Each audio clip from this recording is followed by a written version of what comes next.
નમસ્તે દોસ્તો, રોશની રસોઈમાં આપ સૌનું સ્વાગત છે। આજે હું બનાવવાની છું લસણિયા બટાટા। તમે જો રોજ રોજ નોર્મલ બટાકાનું શાક ખાઈને જો બોર થઈ ગયા હોય તો આ રેસીપી તમે જરૂર ટ્રાય કરજો। બેસ્ટ પાર્ટ, નો બોઇલિંગ, નો પ્રેશર કુકર, સીધા રો પોટેટોઝ, ઓનિયન જોશે, ટામેટા, જિંજર ગાર્લિકની ગ્રેવીમાં કૂક થશે અને ફ્લેવર એકદમ માઇન્ડ બ્લોઈંગ। આના માટે આપણે જોઈશે 3 મીડિયમ સાઇઝના બટાટા, 2 ટામેટા, 1 ડુંગળી, મરચું, આદું અને 10 થી 15 લસણની કળીઓ।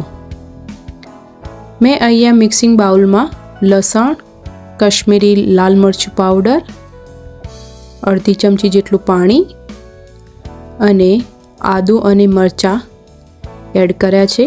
તેની આપણે સ્મૂથ ગ્રેવી બનાવી લઈશું। આપણી ગ્રેવી અહીંયા તૈયાર છે।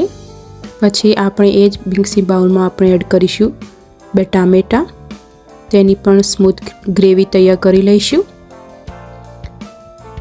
ટામેટાની ગ્રેવી તૈયાર છે। હવે આપણે બટાટાને મીડિયમ સાઇઝમાં કટ કરી લઈશું અને તેને પાણીમાં પલાળી રાખીશું। પછી તેને આપણે ધોઈને યુઝ કરીશું 2 થી 3 વખત। અહીંયા મેં નાની નાની ડુંગળી પણ સમારી લીધી છે। હવે આપણે લઈશું એક કઢાઈમાં 2 ચમચી જેટલું તેલ, તેમાં એડ કરીશું રાઈ। રાઈ ફૂટી જાય એટલે આપણે એડ કરીશું જીરું, અજમો અને થોડીક હિંગ। પછી એમાં આપણે એડ કરીશું ડુંગળી।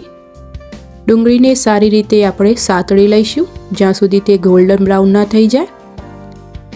પછી આપણે એમાં એડ કરીશું લસણ, આદુ મરચાંની પેસ્ટ।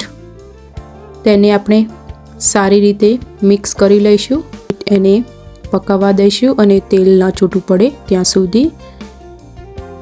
હવે આપણે એડ કરીશું ટામેટાની ગ્રેવી। એને પણ આપણે સારી રીતે કૂક થવા દઈશું જ્યાં સુધી ટામેટા સોફ્ટ ના થઈ જાય અને ઓઇલ ઉપર ના આવે। આ સાઇન છે આપણો કે મસાલો રેડી છે। અહીંયા આપણે એડ કરીશું બેઝિક મસાલા। ફ્લેમ ઓછી કરી દેવાની। અહીંયા હળદર, લાલ મરચું પાવડર, ધાણા જીરું, ગરમ મસાલો અને મીઠું। અહીંયા આપણે 1 મિનિટ સુધી તેને હલાવતા રહીશું અને સારી રીતે મિક્સ થવા દઈશું જ્યાં સુધી મસાલામાંથી ઓઇલ છૂટું ન પડે। પછી આપણે એડ કરીશું બટાટા।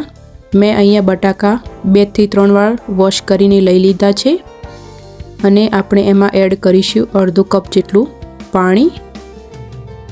પાણી એડ કરી તેને સારી રીતે હલાવી તેને ઉકળવા દઈશું અને પછી એને ઢાંકણું રાખીને મીડિયમ ટુ લો ફ્લેમ ઉપર 15 થી 20 મિનિટ સુધી કૂક થવા દઈશું। અહીંયા મેં થોડુંક ગોળ ઉમેર્યું છે, તેનાથી ખટાશ અને ગળપણ જળવાઈ રહે। આપણું આ લસણિયા બટાટાનું શાક તૈયાર છે। તમે ચેક કરી શકો છો અને ગ્રેવી પણ થીક થઈ ગઈ છે। અહીંયા મેં કોથમીરના પાન નાખ્યા છે અને આ રેસીપી જો તમને ગમી હોય તો please like, share and subscribe કરવાનું ભૂલતા નહીં। ફરી મળીશું એક નવી રેસીપી સાથે। Thank you, bye bye.